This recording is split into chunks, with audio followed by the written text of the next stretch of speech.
Amy, let me tell you about a magical place that is so exactly designed to be enclosed space, year-round fun for the whole family that I bet you already know what I'm going to say before I even say the name. Let's say it together on 3. 1, 2, 3.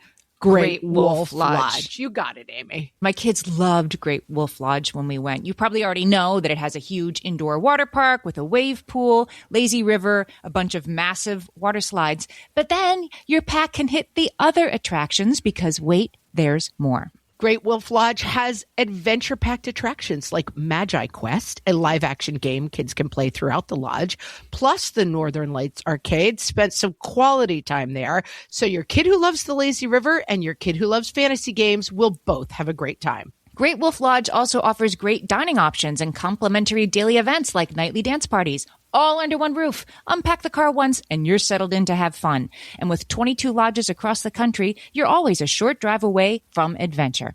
We've both had such great times at Great Wolf Lodge, so bring your pack together at a lodge near you. Learn more at greatwolf.com and strengthen the pack.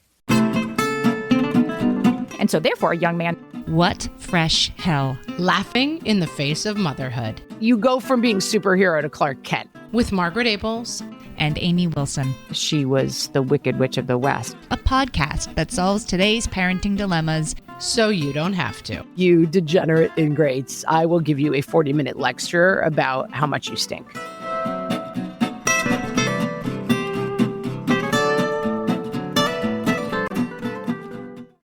Hey, everybody. Welcome to What Fresh Hell, Laughing in the Face of Motherhood. This is Amy. And this is Margaret. And today we're talking about, oops, my child hates me.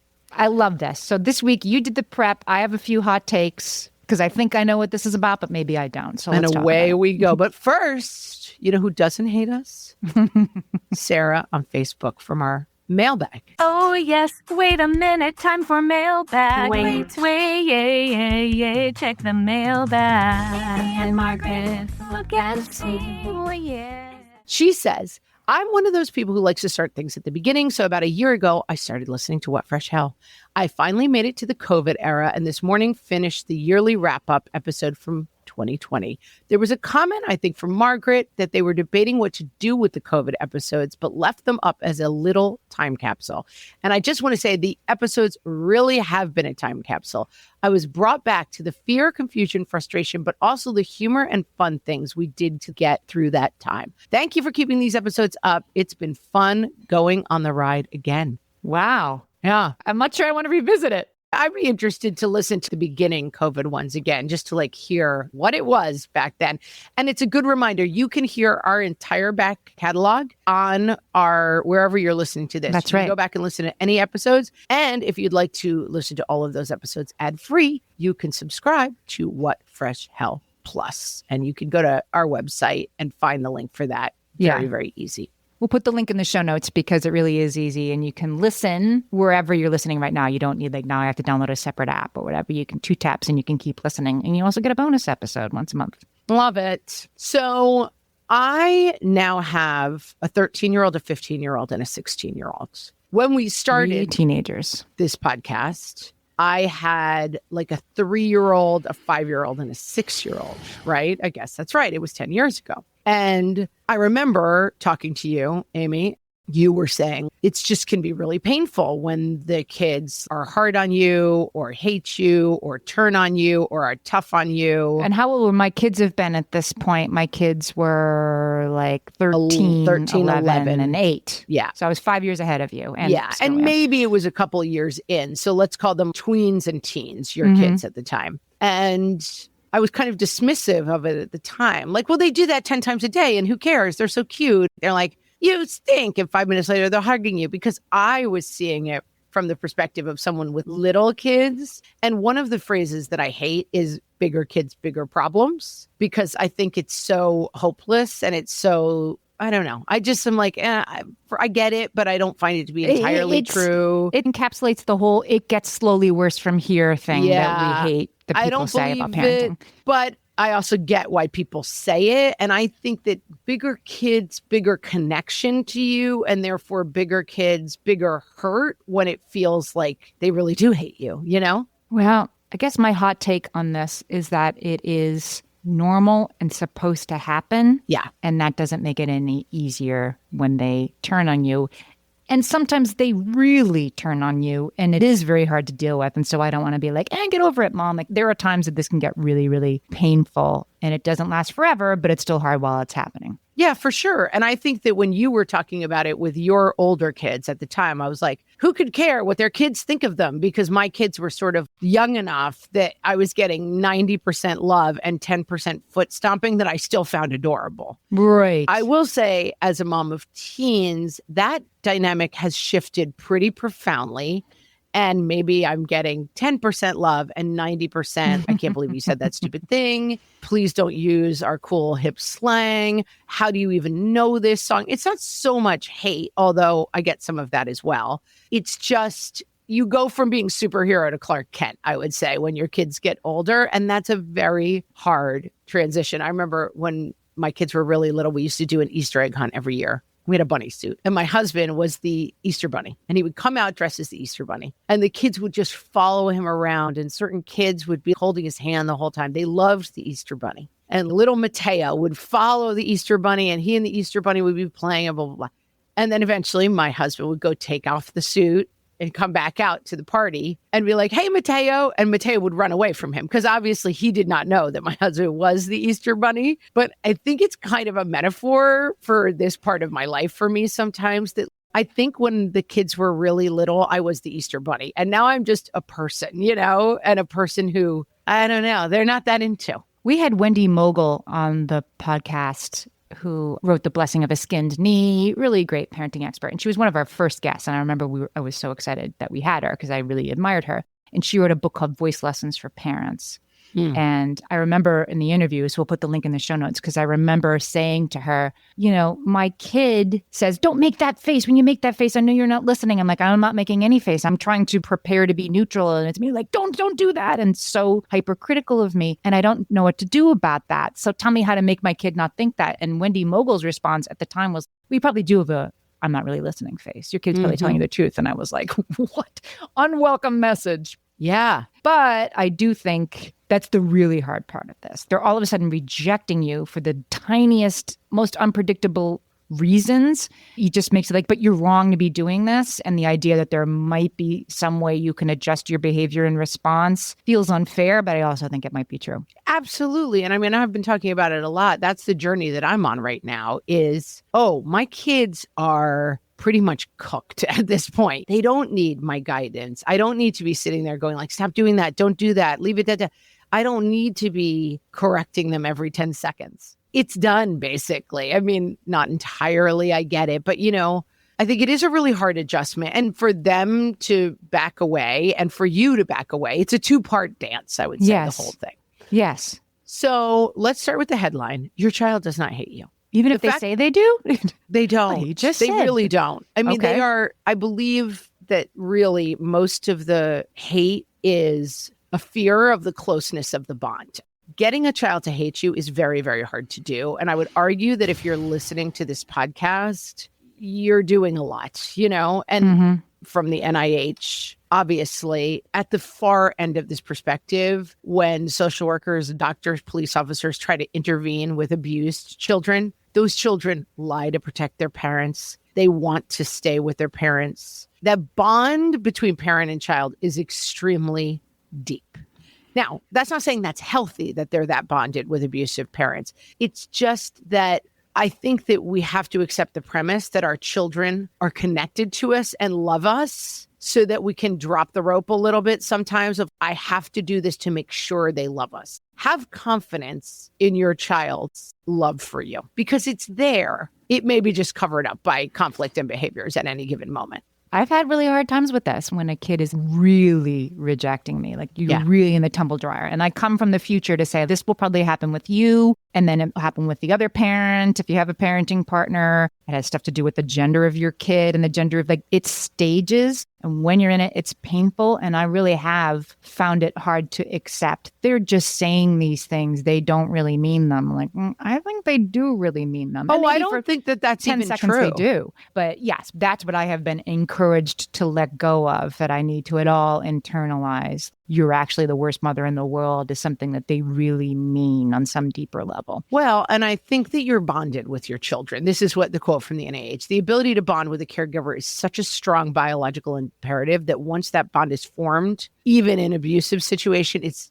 difficult to break. The bond is there. Now, the dynamic between the two of you, but I think sometimes the feeling of I can't discipline them or they will hate me. Trust the bond is what I'm saying. Yes. Like, trust the Trust the connection. bond. And then we have to figure out what's gone wrong between two people. I hated my mother in high school. Did you hate her or did you think you hated her? This is exactly what I'm talking about. We were like, no, I hate her. I mean, we were in constant conflict. Yeah.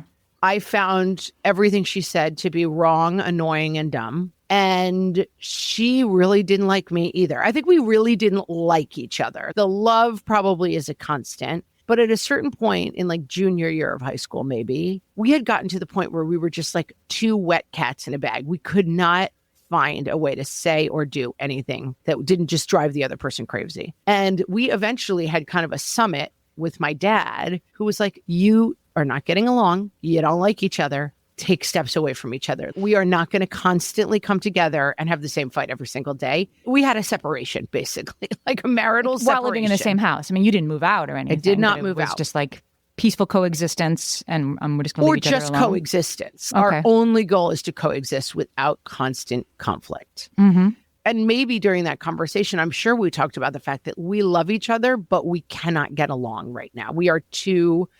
I was coming into this very like, I am free and everything you've ever believed is dumb. And I am so smart and rebellious and you are such idiots and so small-minded. And I couldn't see them any other way. And I think my mother, who had worked really hard as a person coming from a 2-family home in the Bronx where she lived with her 24 cousins to set up this nice life, was like, you ingrate. Here you are.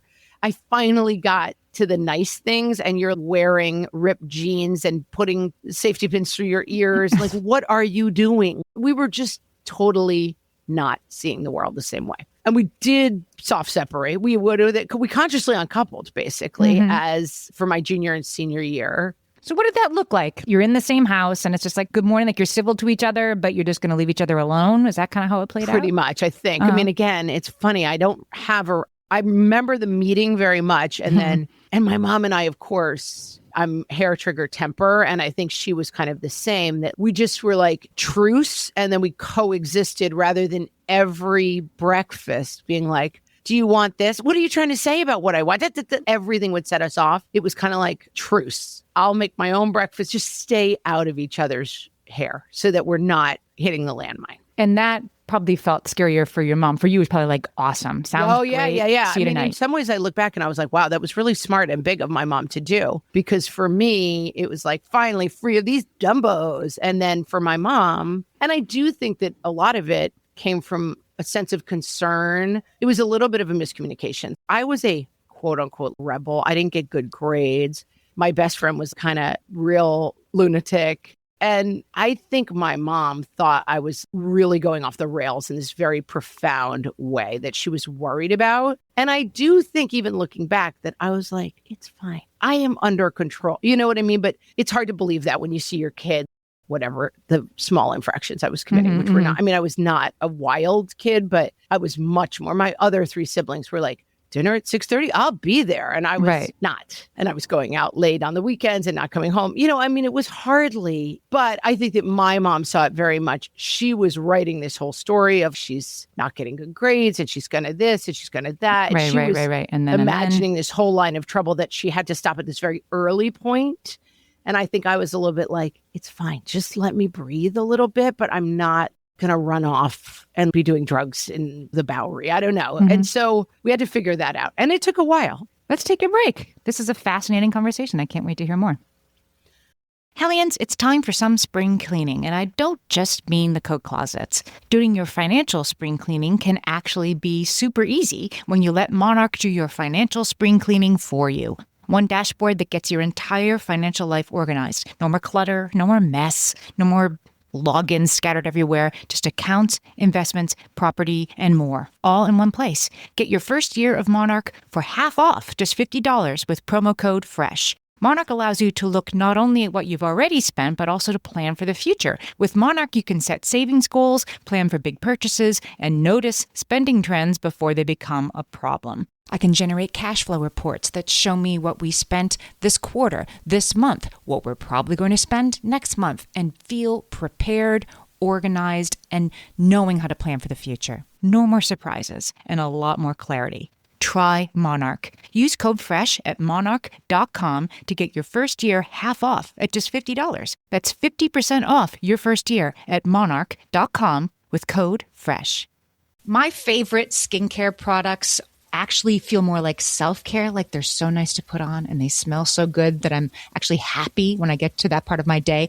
And I swear that is how I feel about Osea's anti-aging body balm. Amy, you are usually the lotions and potions queen on this podcast, but I have to say, hard agree. Osea's anti-aging body balm is a liquid silk body balm that combines the lasting hydration of a lotion with the firming power of a serum, leaving skin smoother and firmer. This body balm is clinically tested and designed to deliver visible results you can see and feel. So we've gotten to use this product for a couple of months now, and I swear I have really noticed firmer and smoother skin, like on the back of my hands. It's like getting a mini spa treatment from head to toe. Get a spring-worthy glow with clean, clinically tested skincare from Osea.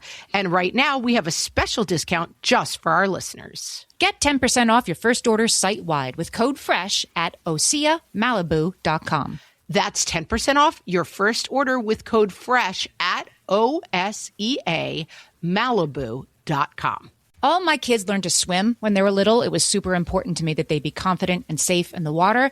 There was only one problem with that: taking them to swim lessons. I mean, the pools were freezing. There were always cranky adults doing laps right there. And it was definitely not, for any of us, what you would call fun. Amy, heard. But now there's Goldfish Swim School. Goldfish takes a really thoughtful approach to swim lessons, combining research-based teaching with a warm, kid-friendly environment that actually helps kids thrive in the water. Every detail at Goldfish is thoughtfully designed to create a golden experience, from shiver-free, warm indoor pools to comfy waiting areas for parents to professionally trained lifeguards on deck. Goldfish uses an approach called the science of swim play, which combines guided play with proven teaching techniques to help kids learn to swim, build water safety skills, and gain confidence, all at their own pace.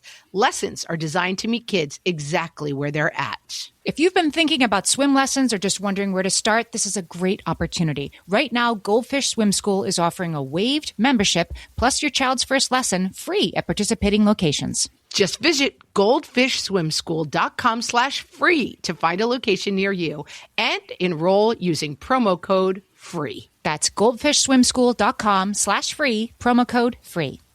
So I think you really hit on something, that the role of the parent, it takes a little bit of bravery. You're letting the baby bird go to the edge of the nest. Then you're letting them go out of the breath. Then you're letting them try to fly. Then you're letting them try to fly to town and back. Then you're not seeing them for 2 days as they're off hunt, whatever. And I think that process, if you try to keep the baby bird from going anywhere, they're going to peck you, Right. It's sort of testing boundaries and watching both of our stories through this process. Yes. And I do think that is, you hit on something for me, which is so much of this.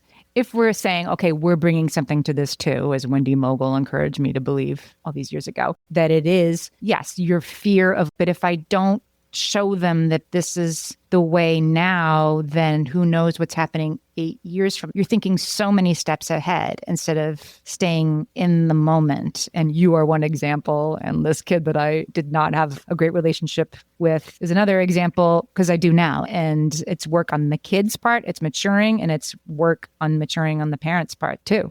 I should say at the end of my story, which I've talked about before, but in case you haven't heard it, I went away to college and then became extremely close to my mom. And then after that period of separation, we came back together, and she was the closest person in my life for the next 40 years. Yeah. I mean, not 40 years, 30 years. But it took that separation. But the end of the story was that we ended up really close. And I talk to friends of mine now who have teenage daughters who I'm like, yeah, I didn't speak to my mom for 2 years. And they're like, your mom? Because they know how close I was with my mom. I'm like, no, that same mom. It's fine. And I don't know that it's fine. There are breaches that don't heal. So it's hard to say this is the path that leads to it working out.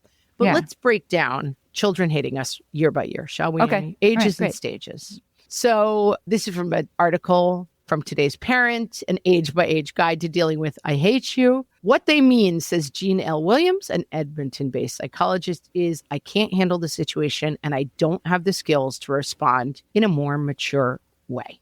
Okay. I think that's true for young children. I think it might be true for teenagers too. I don't have the skills to be more mature about this, so I hate you. But I do think there's two sides of the coin as we go through it. I think that one is I'm expressing an emotion unpleasantly. I don't like what you're making me do, therefore I hate you, is one version. I think there's another side of it that is incredibly, where is the line? How many times can I say I hate you before you say I hate you back to me? It's this feeling of needing to push against the boundary to make sure it's still there. And that we sometimes make the mistake of being like, oh, they're pushing against the boundary. Let me take it away. So they stop pushing. But what they're really wanting is the boundary is strong and it will hold. Right. They're testing you. Yeah. If you say I hate you 1,000 times, I will always say, I love you. How can I help you? And that is tricky. And hard to do. Do you have to say that, or can you just not say it back? Like, I'm not sure I've always responded. I never said I hate you back, but I'm not sure I always responded with loving equanimity. I was not. But also, these are mistakes that we make. Right. And it doesn't mean we don't ever make wrong choices. Right. It's that.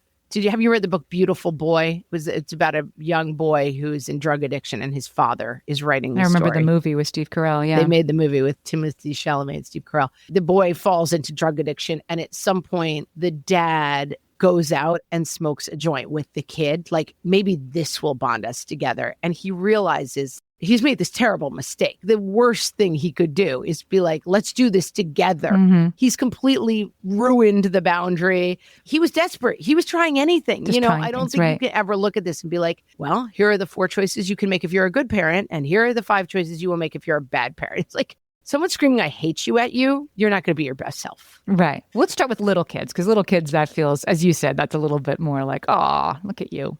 All mad. Little kids, I mean, it's rare a person who hasn't heard this from your little kid. I think often little kids, they're parenting it. It also feels very much like my pediatrician told me early on, Jack in the Box is a kid's favorite game. I wind you up and I watch you pop. What can I do to make you get a reaction? It's something that toddlers have an instinct to do. And I hate you. You kind of know it's a taboo. And what happens?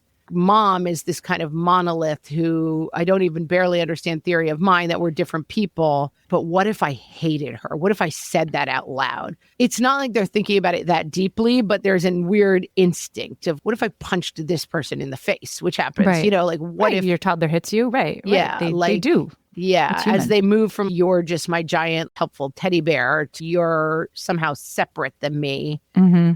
And sometimes it could just be like anger outbursts. Sometimes it's that boundary testing. And sometimes it's what happens if I touch the button that says eject? What happens when I touch the hot stove? Right. I got to see what happens. I'm too curious. Okay. So a social worker, Natasha Daniels, suggests that the best way to counteract a little kid saying, I hate you, is to say, well, I love you. And they'll probably be annoyed, but don't give it a big negative reaction. That's the Jack in the Box you're saying, right? That just sort of reinforces like, oh, this is a great card for me to play when I'm feeling mad. Yeah. Don't give it a big reaction. Give it a womp womp reaction and it'll take the air out of it. I agree with that, but I also think it's almost impossible, especially the first time you hear it. You're going to be like, this child that you've nurtured and given everything to saying, I hate you it's a big red line to cross. It's very emotional. It is like using a slur or something. It is a forbidden word. And there's a reason why that gets such a strong reaction, because I don't think I ever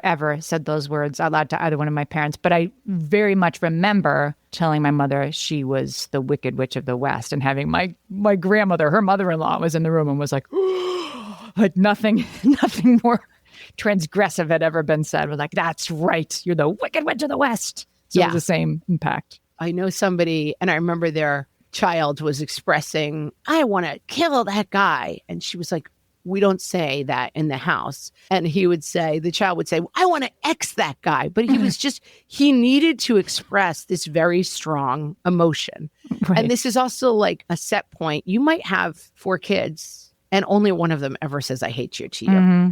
There are different set points of kids. There are different rule followers of kids. I definitely was a person who said, I hate you to my parents. I don't think any of my other siblings ever did. And for whatever's going on, I think that if you come back with, well, I love you. So what's going on? How can we fix this? And I will say, we know about red brain, right? Mm-hmm. If a kid is in red brain saying, I hate you, this may not be the time to be like, what's underneath that? I love you. Right. So let's fix it. You can co-regulate, but you can't talk somebody out of red brain. I think that when they're fully in red brain and slamming doors and saying, I hate you, you just say, I'm going to talk to you when you've calmed down. Do what you need to do to express how upset. I can see you're very, very angry and upset. Mm-hmm. And then later you can have a conversation and you could say, wow, that felt really out of control to me. I think it felt really out of control. When you say, I hate you, I don't want to live here anymore, like that really hurts my feelings. And I bet it doesn't feel that good to say, and that's also good to remember that the kid is generally not saying it because they're like, I'm really going to get you. It's like vomiting or something. It's like something has to come out. They want to evoke in you the level of distress that they're feeling. That's right. Like, I feel horrible. And I'm going to say this to you so you can don't you wish sometimes when your kid says they don't feel well, if you could only switch brains for a minute so you can see what they mean? Oh, is it a strep or is this just a sore throat? The same kind of thing. They're like, step inside my head and I'm going to induce the same state of distress in you for a minute. That's, I think, what they're trying to do. And so then it isn't personal. Then it is just like, see how distressed I am? That's what they're really saying. And so I want you to feel as bad as I do. Right. And I think it's important to remember, and we've said this about other things, when they say, I hate you, it will hurt your feelings a lot because that's why they're doing it, to hurt your feelings a lot.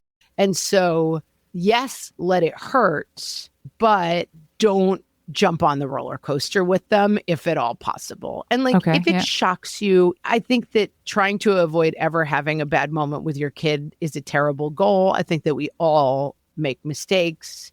I think that there have been times where a kid of mine has walked out of the room and I've flipped them off and been like, oh my God, go to camp. I cannot stand your face for one more second. Right. But I think the kids probably are less equipped to handle that than we are. And that if you get on the roller coaster with them, you're both going to end up, or in the tumble dryer with them, you're both going to end up hot and disoriented. Yes. A teenager can really nurse that for a long time. If you respond to be like, well, guess what? I don't like you very much either right now, mister. And believe you me, I'm not saying you're a bad person for feeling that, but that saying it is going to be like, all right, now you have you're going to be paying for that for a long time because they're really they can say things they don't mean. You don't get to say things you don't mean without it really coming back to haunt you. They're seeking the boundary. And I think that when it starts, remembering that like a weighted blanket or even a straitjacket, what do you do to someone who's out of control? You kind of hold them still. You don't start spinning them and spin with them. Mm-hmm. You need to put a fire blanket on what's going on, not a can of gasoline on what's going on.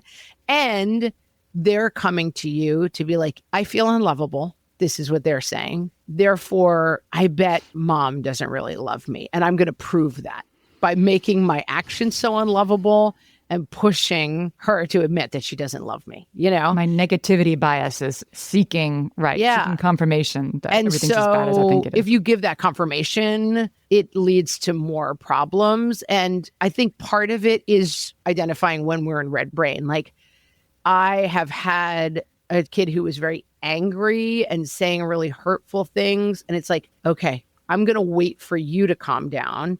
Okay, now an hour later, we're having a conversation where that child is maybe able to verbalize, I don't even know why I don't feel like I belong in this family. I don't even know why you want me here because, and these are teenagers, these little kids, but you're able to have an actual conversation about what's going on when you're able to hold the boundary of, okay, I can see how angry you are, but I'm not going to be like, you too, you idiot, no matter how much that's what you're thinking, because they're probably looking, they're testing the joists on your love. They're testing to see how unlovable can I be before they give up on me. And it makes me think when you were saying, if you can manage to get below the, I just really feel like into their angst, their upset, whatever it is, and you're underneath it, that's a great, like you are winning then as the parent. If they're talking to you about their upset and it's not all like you're the worst person in the world, stop talking. They are choosing instead to tell you what's really going on and rushing to the like, well, just think about how much more you have than the children who went to bed tonight without enough to eat. Like, do not start to minimize or solve their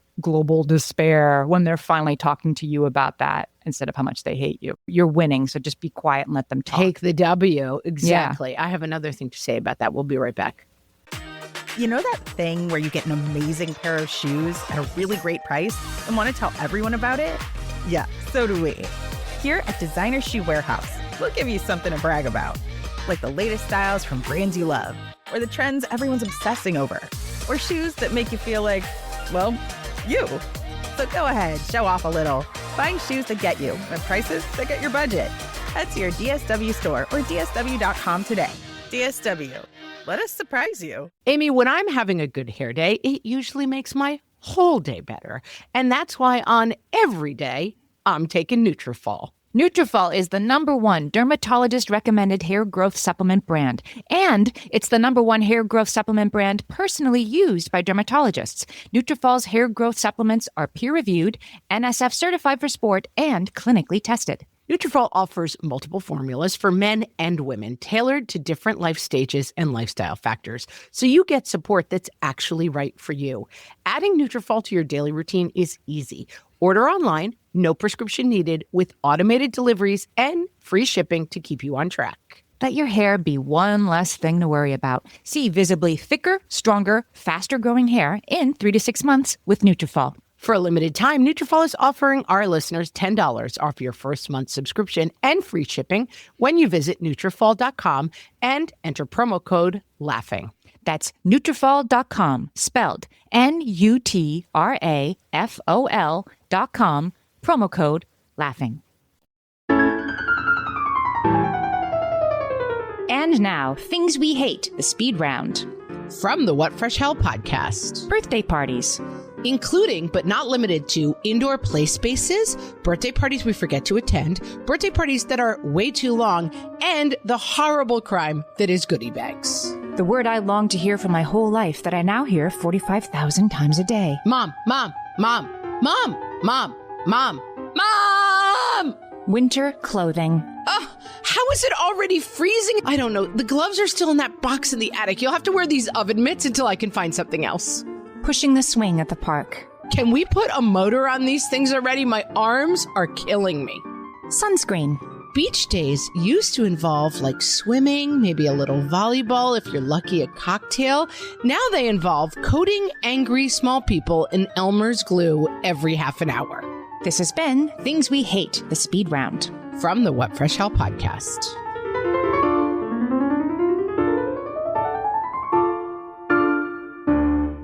I think especially with teenagers, but it's true with kids of all ages, that I recently took my children somewhere that I didn't even necessarily really want to go as a nice thing for them. We got there, 3 teens. They were pouty. They were on their phones most of the day. They were unappreciative of how much money and time had gone into putting this experience together.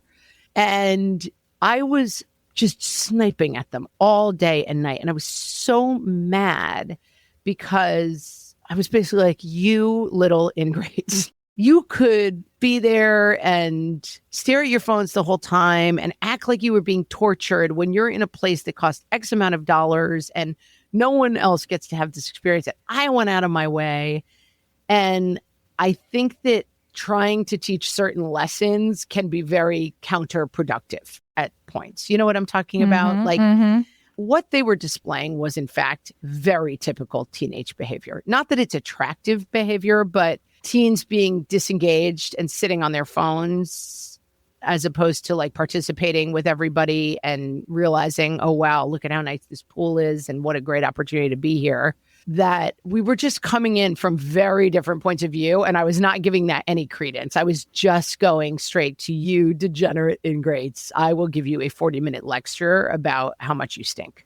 But P.S., you're right. The maddest my parents ever were at me, my dad ever was at me when we went through this, was that we went on a college visit that involved a very long drive. And I remember going to this college, and it wasn't like I hate my parents. It was, I thought I really liked this school, but now that I got here, I kind of don't. And oh no, where am I going to go to college? I thought this was it, and that's not it. That was where I was. My dad had this whole story like, you ungrateful, do you not even understand I took a day off from work and we paid for a hotel and we drove this long way and right? And the truth is, no, I didn't. That's not what you were thinking about. Right. I was a self-involved teenager that is not thinking about the money, the time off from work, the driving he was doing. And I was thinking of none of those things because I'm a self-centered teenager. It doesn't mean that you were wrong, right? That you were like, God, they don't even know what I put into this. No, they don't. They don't. And you're right to be frustrated by that. But I also think you're right that when you lecture them, it's like, what are you talking? No, I didn't think of this until 10 seconds ago. And your anger becomes, here she goes again, instead of, gosh, she has a point. Yeah, I think that's right. So looking at reasons why this happens. Okay. Raising Teens Today has a story called Help, My Teenager Hates Me, and it's breaking my heart. And I think this is not just for teenagers. This is kids of all ages and stages. I think kids under 10 will say like, I hate you in a moment of anger, but it's pretty clear they don't mean it. I think what teens, it gets problematic because it feels like they do mean it. They have a lot of agency. And it's like, first of all, they're more likely to hate you because they're more resistant to boundaries, all that. And then they have a lot of agency. It's like a real person saying it to you as they opposed to might be bigger than you. Right. The person saying this to you might be larger might be than 6'4". Exactly. Mm-hmm. So you are their safe zone. I get it. It annoys me. I don't really want to dwell on it. But sometimes we say, we're soaking in it. You know what I mean? Like they're saving all their love for me. This is the kid who behaves really well everywhere else and comes home and is a terror in your household. You are their safe zone. Congratulations. Right. They're oblivious to how they're treating you. That's what I'm talking about. Yeah. And I feel this, and I've had this sometimes when I get mad. I'm like, God darn, you did. My husband, you left this thing that I cooked out all night. And he's like, okay, you're like freaking me out with this level of rage. And I'm like, it's just me, you know me. I'm just obviously frustrated.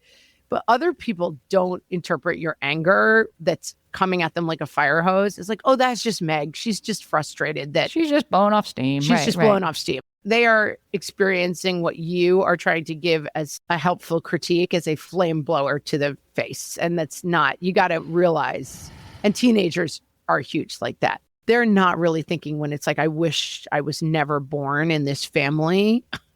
That hurts you in a way that they may not be totally aware of. Right. Obviously, they're struggling with physical, emotional, and social changes, teenagers, but also let's talk about younger kids. Like, when are you seeing this behavior? When is this boundary pushing, I hate you, or this emotional, I hate you coming out? Is it post-school restraint collapse? Is it when they're not fed enough? If you can use it as a clue to what's going on, because it is something they're communicating with you, even though it's not a communication you want. Yeah.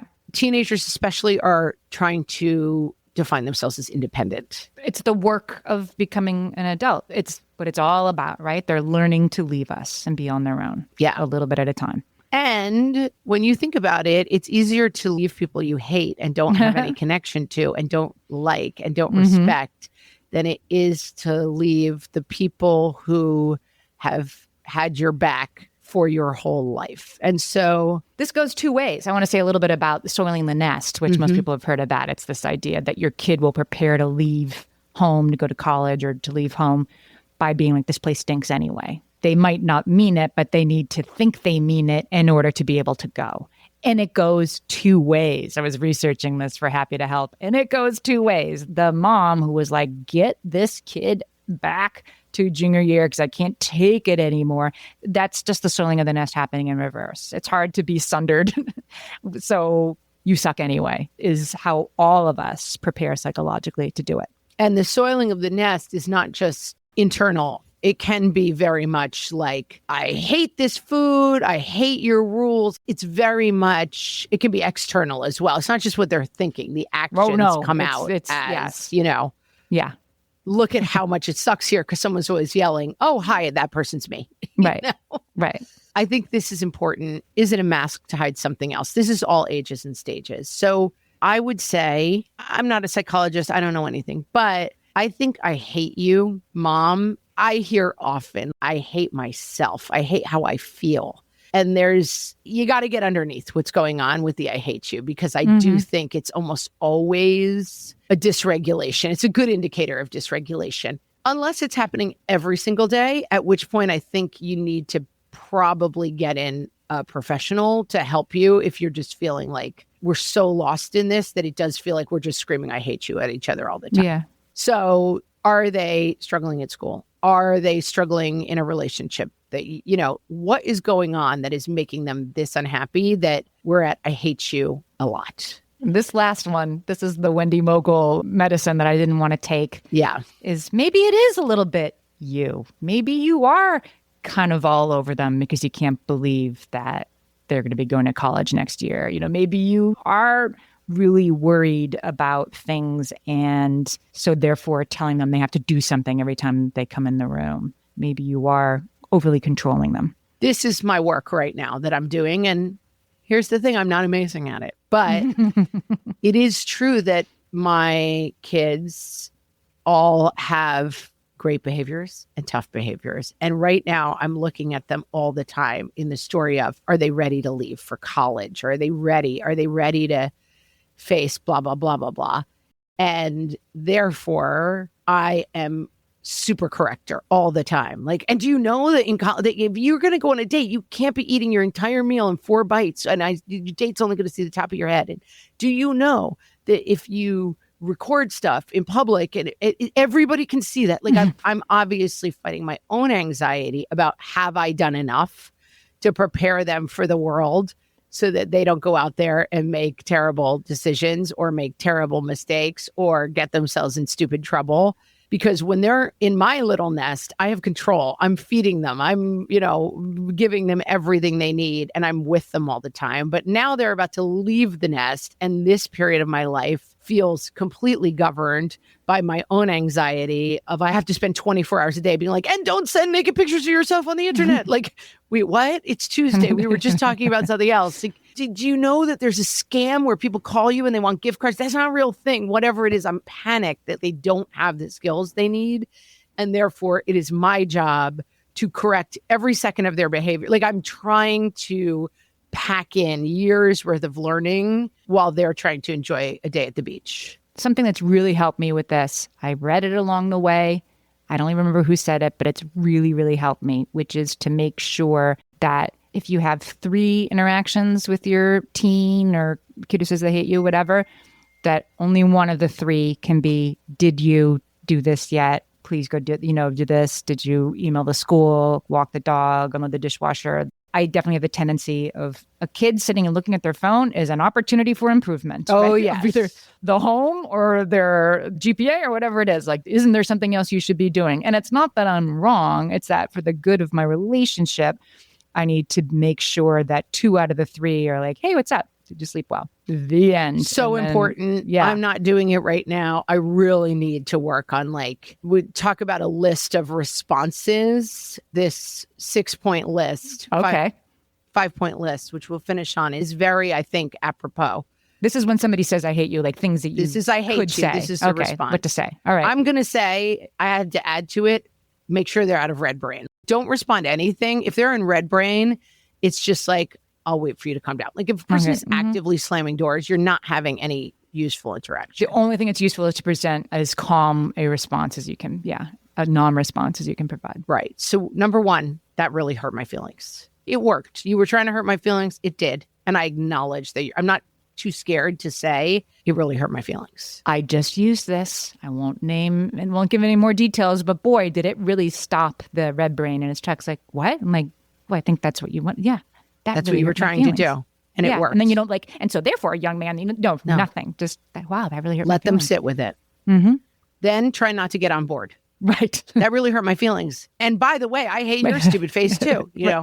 Right. React with empathy, bring the temperature down. So like, I can tell you're really upset. I can tell you're really nervous about heading back to school in a week, but let's figure out a better way to do that than like pooping all over mom. Same team it, right? Like Same this is team. a stressful time and let's try to keep it calmer around here. Yeah. Bringing the temperature down. Humor, dangerous, but a very effective. If you can get to a place where you're like, well, that was a little out of control. I have one kid who this really goes well with. When I see it going to red brain and it's like, oh, I use my phone. I'm like, oh, they have an amazing new invention. You're going to love it. It's called a book. It has words on a page. You read it. And like, he hates it when I do it, but he always laughs, you know? So is there a time to inject? Remember me, mom, we get along. We're fine. We're going to laugh. I got to say this works if you're funny, you know, like it doesn't work if it goes wrong, funny. It goes spectacularly wrong. Like if you try to inject humor and they're still in red brain, you're dead meat. But it can be nice to find that moment. But then I think absolutely top of the hill, most important is then redefine the boundary. Find the boundary, because honestly, that is what the kid is looking for no matter what. And the boundary is not, you may not say that to me, young man. The boundary is, my love for you is here, even if you are trying to push it away right now. What's the boundary? I think the boundary is, so you got really upset. We need to find a way that we don't get to that place again because it's too hurtful for me. It's not, you are not allowed to say the words, I hate you, because respect my authority. But yes, I understand that you're really mad, but screaming, I hate you and telling us, you know, that you hate being part of this family does not mean it's okay for you to stay out until 4 a.m. and not tell us where you are. Right. The boundary is the boundary, and your behavior has not scared us into changing our boundary, because I think that's what young people are often looking for. Does this test work? I'm testing the joists, and what they want to see is they hold. Counterintuitive. It's like a Batman villain, like they're robbing a bank and then they like throw smoke bombs as they depart and you're chasing the smoke bombs. Like, yeah, you said that's neither here nor there. You can't stay out till 4 o'clock in the morning. These are great diversionary tactics sometimes. And maybe it is, you can't, I mean, I've had conversations in my household with different people, like, you are annoyed, but you just can't talk to us like we're garbage all day to make yourself feel better. Like, that's not okay. Or you have said you're thinking of running away. That's not an appropriate thing to say. What we want to do is like, what are you really trying to say? Because this thing that you're saying is very disruptive and very chaos creating. And so it is really not okay. And at the end of the day, I think leading back with, I love you. You know, I love you. I'm trying to solve this problem. I'm trying to get on the same side of the net. You are never going to drive me away with your words or behavior, but we need to fix the behavior and the words because they're too disruptive. I think we solved this today. Solved it. Also, it's totally normal. Totally normal. We've all been there. We've all heard it. And honestly, a lot of us have felt it too. But, you know, it's just, how do we respond? There might be somebody in your life who is just telling you how X kid is really giving them a hard time right now. Why don't you send them this episode? Just right now in the app, just share it, just send it. Like, this was really helpful. You can share, post about it on social media about how much you enjoyed it. And with that, folks, thanks for listening, and we'll talk to you next time. So long.